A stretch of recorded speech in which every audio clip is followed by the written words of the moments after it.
Seguimos con nuestro avance. Hoy desarrollaremos el tema de la unidad 2, campo eléctrico independiente del tiempo, y además en el vacío. El primer punto de este sumario versa sobre lo que es la carga eléctrica y la ley de Coulomb. El siguiente punto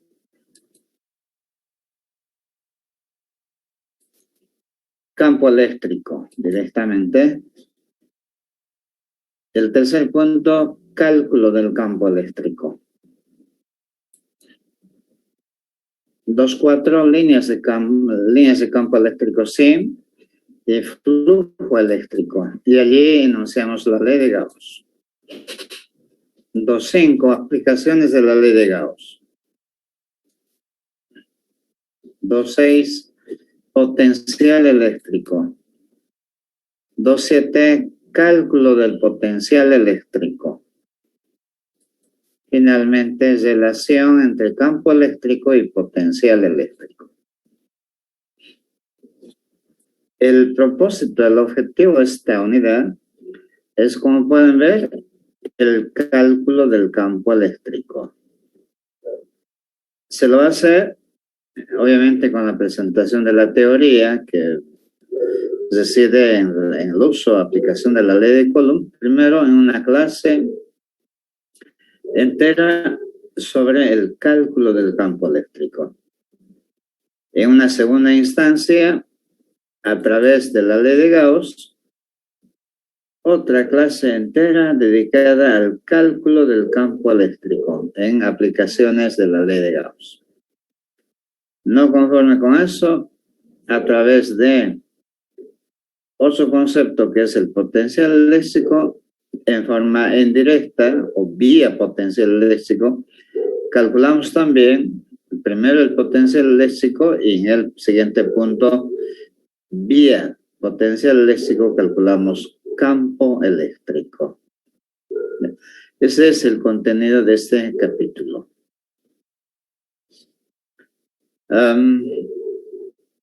Nuestra literatura, que es el menester, para esta unidad está dividido en unos 3 o 4 capítulos. Y ni siquiera en un orden correlativo. Entonces vamos a ir señalando qué capítulos son estos, ¿ya? Pero mejor avanzamos y luego vamos indicando qué capítulos son, ¿ya? Con esa presentación del contenido de esta unidad grande, repasamos lo que con ustedes también indicamos en Física 3, porque en los conceptos no hay nada diferente, lo mismo. Los átomos, como sabemos, que es la fuente de toda la materia, está constituido por electrones, protones y neutrones. El átomo eléctricamente es neutro, quiere decir que tiene tanta carga positiva como negativa y parece no tener carga. Pero transitoriamente, los átomos se cargan eléctricamente cuando se ionizan, es decir, cuando pierden o ganan electrones. Como en este caso, un átomo de oxígeno tiene 6 electrones y también tiene 6 protones. Entonces, para completar la última capa, este átomo puede, a ver, 6 electrones tiene, a ver, 2, 4, más bien tiene 8 electrones, ¿no? 8 electrones y 8 protones. Bien, decía que para completar necesita 2 o también podría perder algunos electrones, como en este caso mediante el aporte de la energía solar del Sol, ¿no? Entonces está perdiendo este átomo electrón, pero hay otro átomo, probablemente su vecino, que está ganando electrones. Entonces este átomo que pierde electrones se carga positivamente y este que gana electrones se carga negativamente. Este es para nosotros el concepto de lo que es la carga eléctrica. toda materia, todo átomo tiene carga eléctrica, pero aparece esta propiedad cuando hay un desequilibrio de sus electrones. Si es que se ha añadido electrones, entonces se ha cargado negativamente, y si es que ha perdido electrones, se ha cargado positivamente. Claro, no es eso eterno, ¿no? Por algún tiempo, y luego regresará también a recuperar su electrón, o se desprenderá del electrón extra que tenía transitoriamente. ¿Ya? Bien.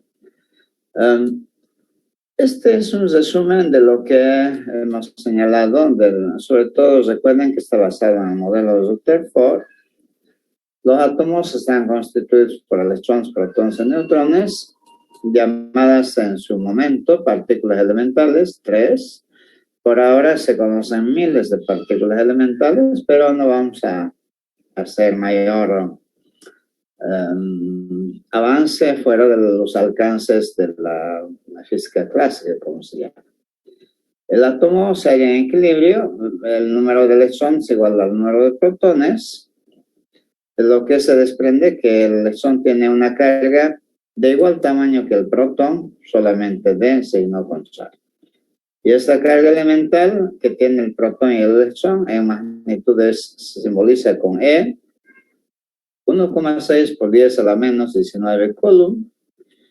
Lo que dijimos, esta carga aparece en la medida de que el átomo se desprende o gana electrones. Y la carga total no es más que un múltiplo entero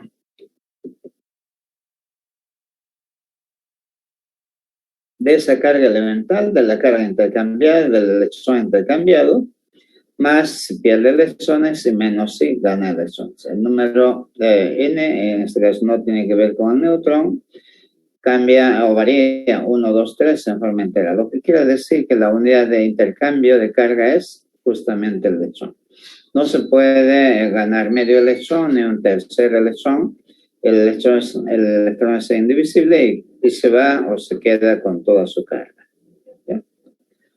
Eso en cuanto al concepto de carga eléctrica, reitero lo que decimos a nivel de física 200, no vamos a cambiar el concepto de carga eléctrica. Bien, con esto ya que estamos familiarizados, ahora vamos hacia la ley de Coulomb. Desde aquí, algo de cambio. Charles Coulomb es uno de los científicos que estudió cómo interactúan cargas con otros cuerpos cargados con otros cuerpos cargados. No vamos a hacer mucha teoría al respecto porque no ese es el propósito. Recopilamos uno de los enunciados que aparece, por ejemplo, uno de los trabajos traducido al español de Charles Coulomb, justamente, que señala que la carga de cada una de las fuerzas eléctricas con que interactúan dos cargas puntuales en reposo es directamente proporcional al producto de la magnitud de ambas cargas e inversamente proporcional al cuadrado de la distancia que las separa y tiene una dirección lineal, etc. Como ya sabíamos, ¿eh? Lo importante de esto es que hay que recuperar o puntualizar. Las fuerzas con que interactúan son iguales. Por la tercera ley de Newton, digamos, la carga 1 le ejerce una fuerza sobre la 2 y la 2 le ejerce también la misma fuerza sobre la carga 1. Mutuamente actúan con fuerzas iguales. Y esa fuerza tiene una dirección como todo vector de la recta que une a ambas cargas, ¿no? Eso es lo que dice, bueno, y por supuesto en la parte cuantitativa, proporcional al producto de ambas cargas y inversamente proporcional al cuadrado de esta distancia que las separa. ¿Sí? Eso es lo que sabíamos. Nosotros, para tener esta redacción en los términos de vectores que hemos avanzado en el capítulo anterior, pues lo ponemos a trabajar. Tienen ustedes las dos cargas situadas en dos puntos diferentes. con un sistema de coordenadas y desde allí trazamos los vectores de posición para ubicar dónde están esas cargas. R1 para la carga 1, R2 para la carga 2. Y la distancia que las separa representamos mediante la resta del vector R2 menos R1 o opcionalmente R1 menos R2. R1 menos R2 será igual que esta, pero solamente cambiará de sentido. Aquí estará apuntando a la flecha. Así que es indistinto trabajar, pero se suele siempre el último vector R2 se supone que este es el último vector menos el primero.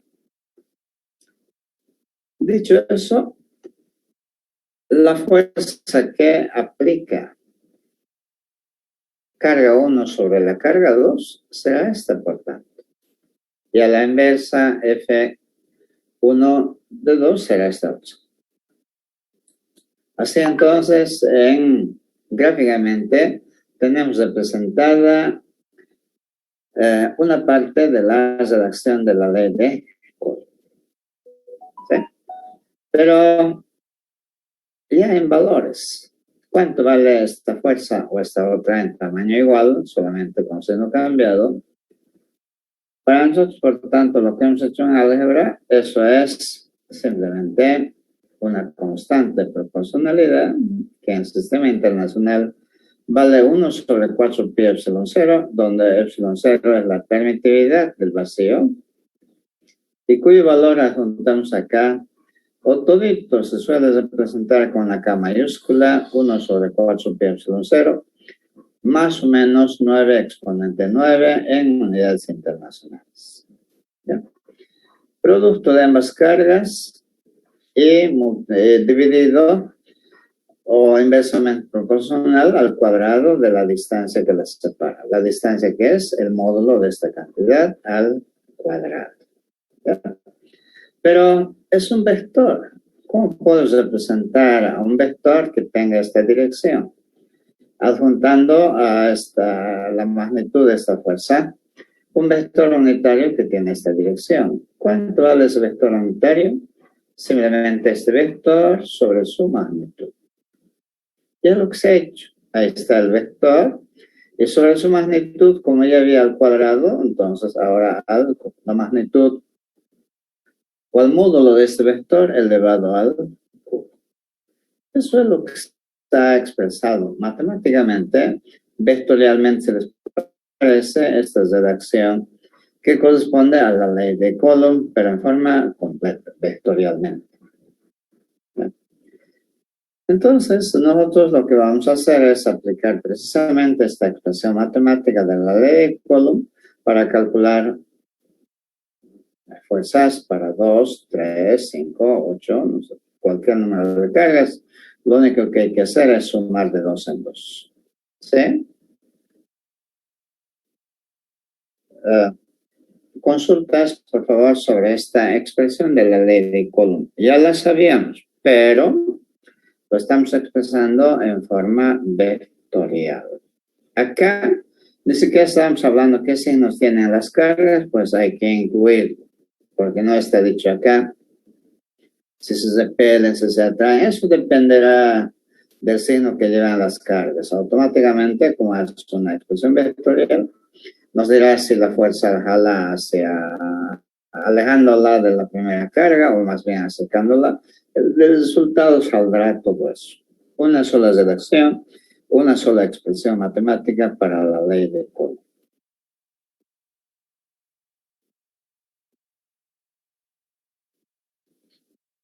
Jóvenes, comentarios sobre la ley de Coulomb. Disculpe, ingeniero, el sentido del vector, porque ahí están los dos vectores, la fuerza en el vector 1 en 2 y la fuerza del vector 2 en 1. Sí. Se debe a que los signos se repelen porque los signos son diferentes, ¿no? Por ejemplo, este vector fuera a la derecha, este le va a resultar de igual tamaño a la izquierda. Si esta fuerza fuera a la izquierda, así por ejemplo, esta otra fuerza va a ser de sentido opuesto. Eso es automático porque usted R2 menos R1, si fuera positivo, porque eso le va a dar, ¿no? Bueno, en combinación con las cargas, ¿no? Pero R1 menos R2 es solamente sacarle el signo negativo de aquí, le va a cambiar de sentido. ¿Ya? Eso siempre se va a cumplir, de que interactúan con fuerzas iguales, pero de sentidos opuestos, de igual tamaño y sentidos opuestos. ¿Ya? Todo eso está en esta relación un poco larga en palabras, está incluida en esta expresión matemática llamada ley de Coulomb o la expresión matemática de la ley de Coulomb. Quizás algo hay que añadir, dice para cargas puntuales, ¿cierto? Y cuando una carga es puntual, preguntará. Se dice que una carga es puntual cuando su tamaño es casi el que corresponde a un punto matemático, cuyas dimensiones, ustedes saben, debe tender a cero, a nada. Para nosotros, el tamaño de este cuerpo se puede considerar como puntual si su tamaño, diámetro, por ejemplo, es muy pequeño frente a esta distancia. Si el tamaño era un 2 milímetros, digamos, y esta distancia es 50 centímetros, 50 centímetros es muy grande respecto a 2 milímetros. Entonces, estas cargas pueden ser consideradas cargas puntuales. Eso es simplemente como un concepto, ¿no? Después, en la redacción ya diremos si es puntual o es otra cosa. ¿Algo más, jóvenes, sobre la ley de Coulomb?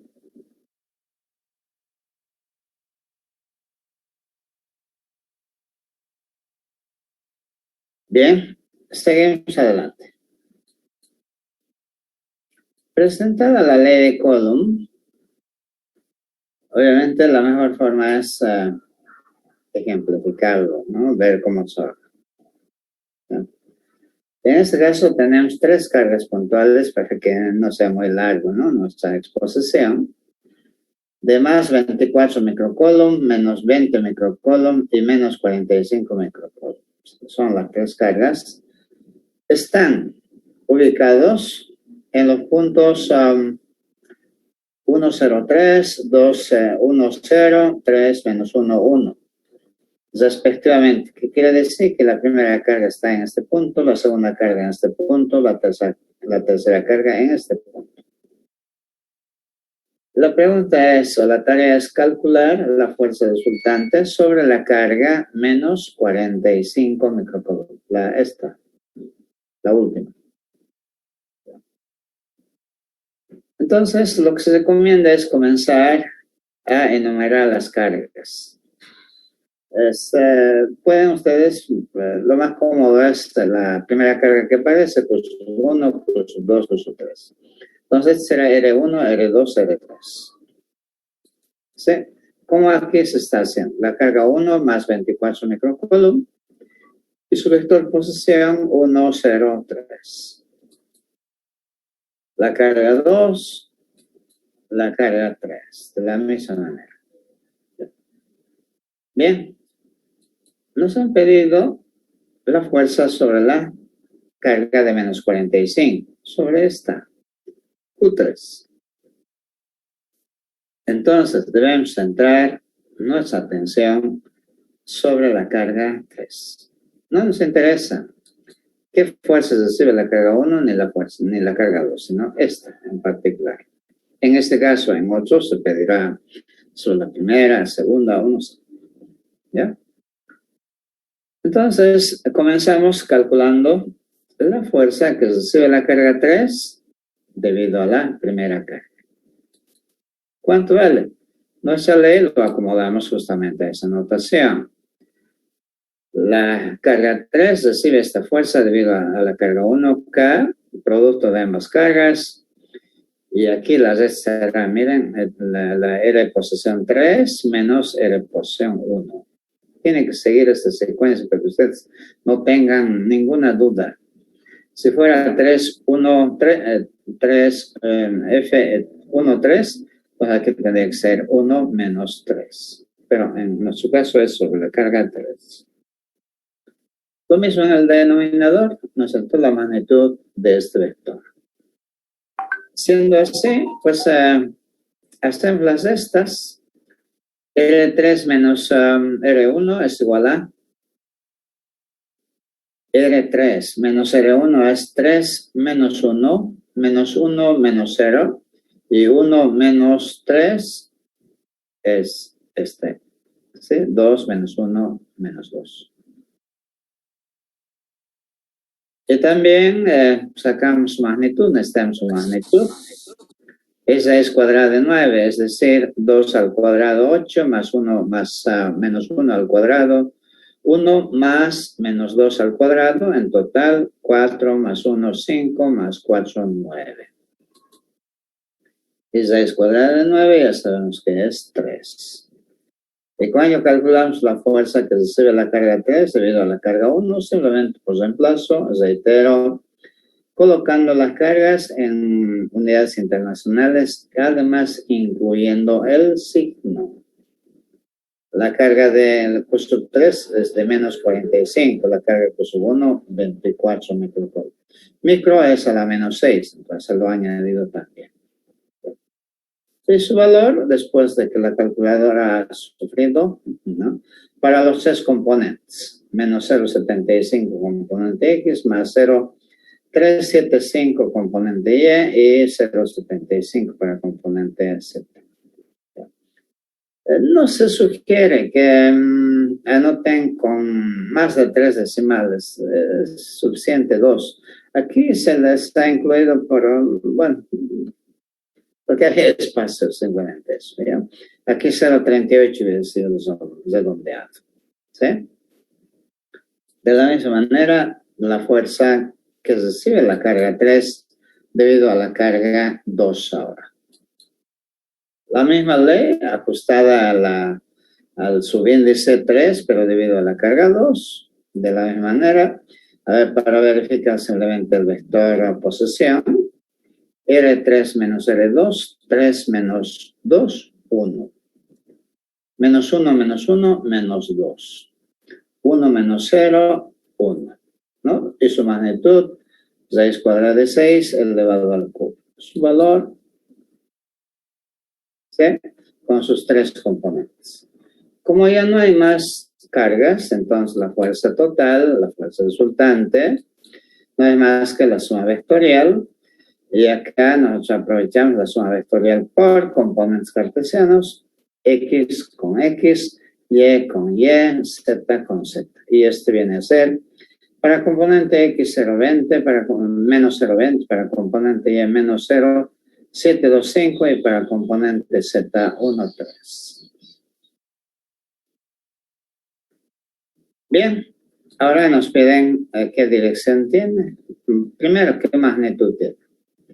Aplicamos, ¿no es cierto?, Pitágoras en el espacio. Menos 0,2 al cuadrado, más menos 0,725 al cuadrado, más 1,3 al cuadrado, raíz cuadrada, este viene a ser su tamaño, su magnitud. ¿Qué dirección tiene? Apliquen, por favor, cosenos directores. A mí me salió alfa, coseno de alfa, componente X sobre su tamaño. Para beta y arco coseno, ¿no? Coseno de beta, componente Y menos 0,725 sobre este tamaño y arco coseno. Y para el ángulo que forma con el eje Z, coseno de gamma, 1,3 sobre 1,51, arco coseno, 30,6 grados. Entonces estamos aplicando exactamente lo que hacemos para la suma de vectores, suma y resta de vectores. Ya para hallar las resultantes, su magnitud, su dirección, todo. Por eso decía, ¿cómo les voy a preguntar para estos vectores las resultantes, digamos? Si aquí vamos a estar empezados con encontrar, aplicar fuerzas, suma de vectores, resta de vectores, hallar los resultantes, etcétera, etcétera. Es a través de esta aplicación que evaluamos indirectamente lo que hemos aprendido en el capítulo 1. Jóvenes, consultas sobre este ejemplo y es un modelo también que ustedes en base a eso pueden ir resolviendo los problemas que tienen en su libro o si no se conocen otro método, pero igual Si el método es correcto, les va a llevar a la misma respuesta. Jóvenes, consultas sobre este punto.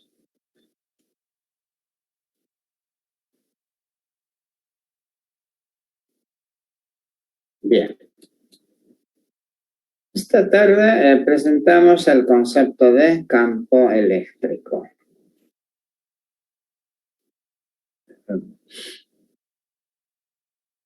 Ustedes se preguntarán, obviamente, qué es el campo, ¿no? Porque nuestra materia es teoría de campos. O sea, hay varios campos, ¿cierto? Hay campos como el gravitacional, el campo magnético, el campo eléctrico.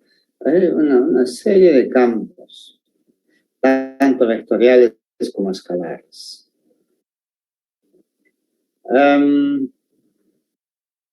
Sin embargo, solamente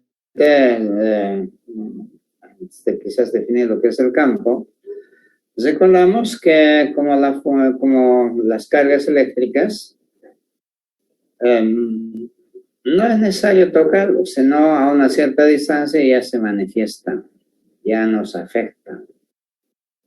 Generalmente, por ejemplo, si el cabello está seco, si algún cuerpo cargado se encuentra en la vecindad, pues los cabellos se erizan, ¿no?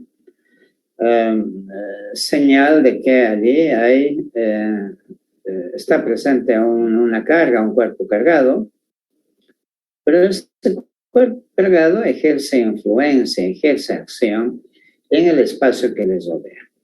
Y esa fuerza no requiere un medio material, como una cuerda, como una varilla para manifestarse, sino lo hace sin que no haya nada, mejor si es vacío. A ese tipo de fuerzas fueron llamadas antiguamente fuerzas a distancia. Actualmente se llaman fuerzas de campo porque esa influencia que ejercen las cargas eléctricas en el espacio que les rodea es un medio material diferente al que conocíamos hasta ahora, pero a través de ellos es que las cargas expresan, manifiestan, actúan, aplican fuerzas. ¿Sí? Entonces, a partir de ese concepto de lo que es el campo, nosotros vamos a definir el campo eléctrico, ¿no? Como la acción que tiene una carga en el espacio que les rodea a un cuerpo con carga eléctrica. No hay carga eléctrica que no genere un campo, solo que cargas pequeñas generarán un campo pequeño también, que se manifestará en puntos muy próximos. Y cargas grandes manifestarán fuerzas, interacciones o campos grandes y se sentirán a distancias considerables. Bien. Estas fuerzas, debido a la acción de las cargas mediante su campo eléctrico, ¿no? Pues para su definición, para su cálculo, si quieren, vamos a hacer uso de un modelo llamada carga de prueba. En un punto se quiere medir el campo, allí vamos a colocar entonces una carga de prueba. Aquí se está intentando definir el campo eléctrico, espero que coincidan. El campo eléctrico es un vector, por supuesto, que está presente en un punto del espacio que les rodea una carga. Este campo eléctrico en un punto entonces se va a manifestar en la acción de una fuerza que actuará sobre una carga de prueba positiva muy pequeña respecto a la carga cuyo campo estamos interesados en calcular. ¿Ya? Con esas premisas vamos a definir cuantitativamente el campo. En un punto R mayúscula, un vector R mayúscula, se colocará la carga de prueba. ¿Cómo indica esta gráfica? quiero medir cuánto vale el campo en este punto generado por esta carga. Y todo ya vectorial relacionado, ¿no es cierto?, a un sistema de referencia. Entonces, la carga se encuentra al vector posición R minúscula y el punto donde queremos medir el campo simbolizamos con el vector posición R mayúscula. Y allí colocamos la carga de prueba. Y aquí está el vector distancia, o sea, está R mayúscula menos R minúscula. Entonces, esta carga recibe esta fuerza de Coulomb, que ya sabemos cuánto vale. Allí vamos a definir el campo eléctrico con un vector tal que tenga la misma dirección, el mismo sentido que la fuerza de Coulomb. Como este. E igual a la fuerza de Coulomb, pero por unidad de carga de prueba. ¿Sí? Siendo la carga pequeña, esperemos que no le afecte mucho con su campito, ¿no?, al campo que genera esta carga considerablemente grande, es la suposición. ¿Ya? De esta manera, entonces, se utiliza la fuerza de Coulomb para estas dos cargas, se divide sobre la carga Q sub 0, con lo que resulta, miren, la fuerza entonces es la constante K, Q sub 0, R mayúscula menos R minúscula y sobre su magnitud elevado a Q. Como le vamos a dividir sobre Q sub 0, se simplifica Q sub 0 y queda la siguiente expresión para el campo que genera una carga Q. Ahí está la fuente. Y el vector posición y dónde está la carga y la magnitud elevado al Q. ¿Ya? Aquí la única diferencia de la fuerza de Coulomb es la ausencia de la segunda carga, que fue un artificio para que nos permita, ¿no?, definir cuánto campo existe en este punto. ¿Ya?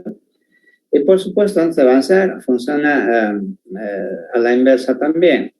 Si usted quiere calcular la fuerza y no el campo, pues, pero si ya tiene el campo, alguna carga puede considerarlo como carga de prueba y mandarlo al otro lado a multiplicar el campo. Y de esa manera tiene la fuerza. ¿Ya? Y en varios ejemplos vamos a recurrir también a eso. ¿Ya? Su unidad, antes de seguir adelante, Newton sobre Coulomb, la única unidad en el sistema internacional.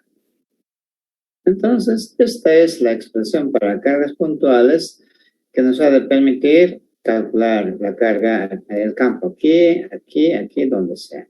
Menos en R mayúscula igual a R minúscula.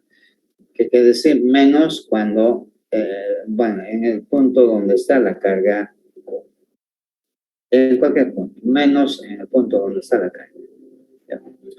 Entonces, eso es lo que estamos reseñando. Por lo demás, ya conocen, los campos van a ser siempre radiales positivos para cargas positivas y van a ser radiales convergentes para cargas negativas.